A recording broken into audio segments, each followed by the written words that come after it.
How can I read 2 times faster? How can I complete more work in a day? How can I type 4 times quicker? Stop. You're asking yourself the wrong questions. Society has conditioned us to always be seeking productivity, always trying to improve ourselves and always trying to better ourselves. But the problem with always trying to be productive is that it often leads to feeling burnt out, stressed out, and never feeling like you're good enough. Now, I'm not saying that there's anything wrong with being productive. I just think our approach to it is wrong because society teaches us that it's important to work hard. But society doesn't teach us how important it is to relax, how to pause in the middle of the day and just de-stress. And I think that if you want to be productive in your life, you have to learn how to be unproductive. If you've seen some of my videos, you'll know that I lived in a small country in South America for a period of 2 years called Ecuador, and I was teaching English in the capital city of Quito. And I learned a lot of things when I was living there. One thing specifically that I learned was how to be unproductive. Because I wouldn't call Ecuador a productive country, but when I say that, it might sound offensive, like I'm talking down to them or something. And that's because our society has taught us that being unproductive is a bad thing. Our society has taught us that it's more important to be stressed out than relaxed. And I think that we can learn a lot from a country that focuses more on living rather than being productive, that focuses more on relaxing rather than being stressed out, and adopt some of these cultural qualities in our lives to ultimately become less stressed and more productive. So in this video, I want to talk about something I call 10 productivity tips from an unproductive country, because I think that when you end up being less productive in your life, what happens is you end up being more relaxed and less stressed, which ultimately makes you more productive. So tip number 1 is that less organization spawns creativity. In Ecuador, things never went as planned. No matter how much you organized, something would always come up. People might not show up or technology might not work. And at times, this was very frustrating. But at other times, it spawned this intense creativity in you because you had to think very quickly and just go with the flow. In the United States, we often have a very linear way of thinking. And if something happens, if something doesn't work out, people don't know what to do and everyone just gets stressed out. But I think it's good to invite some disorganization in your life, because the problem with productivity and organization is that it steals away from creativity. In Ecuador, there were so many occasions when I just had to go with the flow, and it just spawned this intense creativity in me. So don't always think that organization is a good thing, because disorganization can create intense creativity in your life, which can add to your productivity. And the second tip is that chaos makes you laugh more. As an outsider, Ecuador could be a very chaotic place, because I was a teacher and classes would get canceled almost every single day or interrupted. A few times I went to school and no one was there. And in the beginning, it really stressed me out. But once I surrendered myself as an outsider and just embraced the culture, it just became funny, because everything about society was chaotic. Schools, buses, just walking. And it just made life funnier. And when you can laugh at something, it shows that it doesn't bother you.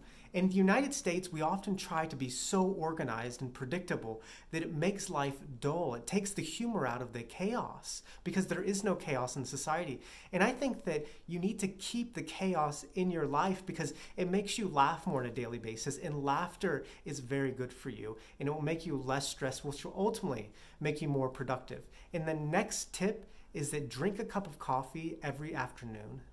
Every single day in Ecuador, everyone would stop their day to do something called cafecito. And this was the moment out of every single day when people would stop to just drink a cup of coffee. This was just a pause in the day to stop whatever you're doing and simply just be. When your mind is cluttered with, I gotta do this, or the deadline is approaching, you can't think clearly and it just stresses you out.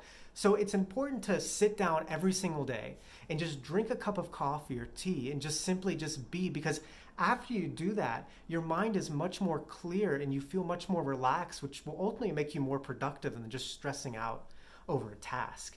And the next tip is that everyone needs recess. In the United States, we have decided that once you are 11 years old, you no longer need recess. In Ecuador, every single grade and every single teacher got 40 minutes out of every single day to enjoy recess, to just walk around, have a snack, or play on the playground. And this was a moment of the day when you could just recharge and just get some fresh air. And I think that no matter who you are or how hard you work, everyone needs to step outside and get some fresh air every single day, because once you get back, you feel extremely recharged, and that ultimately creates more productivity in your life. And the next tip is that lunch is important. In the United States, dinner is the biggest meal of the day. And the reason for this is because of how our culture is set up. We're working too hard in the middle of the day to enjoy a big meal, so we have to wait till we finish work until we can have our biggest meal of the day. In Ecuador, lunch was considered the biggest meal of the day. And this was a special time in the day when everyone would just stop and have a conversation over lunch that was never work related. And when you finished, you felt recharged for the next part of the day. In the United States, it's slowly becoming the norm to eat at your desk. And people do this because they think you're going to be more productive if you eat at your desk. But in reality, this leads to less productivity. You need that moment of the day to just sit down, not think about work, and enjoy lunch and recharge. Because when you do, you end up feeling more recharged and ultimately more productive in the rest of your day. And the next tip is ya mismo. Ya mismo is a common expression in Spanish that relates to time. For example, if you had a plumber that was going to come to your house, you would call him and say, "When are you going to come?" And he would say, "Ya mismo." And if you speak Spanish, comment down below, give me your best definition of ya mismo. But basically, ya mismo could just mean anything. It could mean 5 minutes, 5 hours, it could mean 5 weeks. Basically, it means, I don't know, but don't stress, relax, it's going to eventually happen. In the United States, we're so time-oriented that we have things down to the minute. Your package will arrive at 2:34 on Friday. And this extreme form of punctuality creates an extreme stress and anxiety in people. So I think that you should try to be a little bit less time-oriented, because it's a really relieving feeling, and just tell yourself, ya mismo, ya mismo. Don't worry, because it'll eventually happen. And the next tip is that time doesn't equal productivity. My work schedule in Ecuador was from 7 to 1. And at 1 o'clock, I would come home, have lunch, and then I'd have the rest of the day to enjoy. Working was one part of the day, and enjoyment was another part of the day. In the United States, we have this idea of the 8-hour workday. 8 hours of sleep, 8 hours of enjoyment, and 8 hours of work. But the reality is that Monday through Friday, when you add decompressing and commuting, your whole Monday through Friday is dedicated to working. But time doesn't equal productivity. If you spend a lot of hours on a task, eventually your brain's not going to work anymore. You're not going to be able to think. So don't think that time equals productivity, and spend more time in your day just relaxing, because time doesn't equal productivity. And the next tip is that growth isn't always good. In the United States, we always look at growth as a good thing. This new company is opening up 30 new restaurants this year. The S&P 500 gained 10% this year. But from the words of Dolores Umbridge in Harry Potter, progress, for the sake of progress, must be discouraged. Now, I'm not saying that growth is a bad thing, but I think when you always are trying to grow, you'll never be content, because you're always going to feel like you need more and you're never enough. The first time I ever felt content in my adult life was when I was living in Ecuador. And I think it was because the culture was telling me to just stop, relax, and just enjoy life. And contentment is an amazing feeling, because when you're content, you don't feel the need to be as productive, because you don't feel like you need any more, because you're enough. And the next tip is that don't take yourself too seriously. I was a volunteer in Ecuador, and a couple months before I left, we had to write some advice to the future volunteers. And my advice was, don't take yourself too seriously, because no one else is. I came to Ecuador with a very serious American professional attitude. But when I got there, I ended up just being the gringo teacher that really didn't understand what was going on.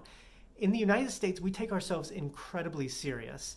And I think that as humans, we are not serious beings. This is very unnatural behavior. So my advice to you, if you're trying to be more productive in life, is don't take yourself too seriously, because no one else is, and life is too short. And the last tip is that work doesn't come first. Work doesn't come first, you come first. Most people want to go out and change the world and be more productive to make the world a better place. But the reality is that if everyone just focused a little bit more on themselves, on their mental health and their physical health, and focused more on relaxing, a lot less people would need to be helped. So instead of trying to be productive in your life, trying to focus more on relaxing, because when you have a clear mind and a less cluttered mind, you'll ultimately be more productive, because you can think more clear. And with that, Thank you for watching. If you enjoyed this video, you know what to do. Muchas gracias por tu tiempo. Que tenga un buen día y que viva Ecuador.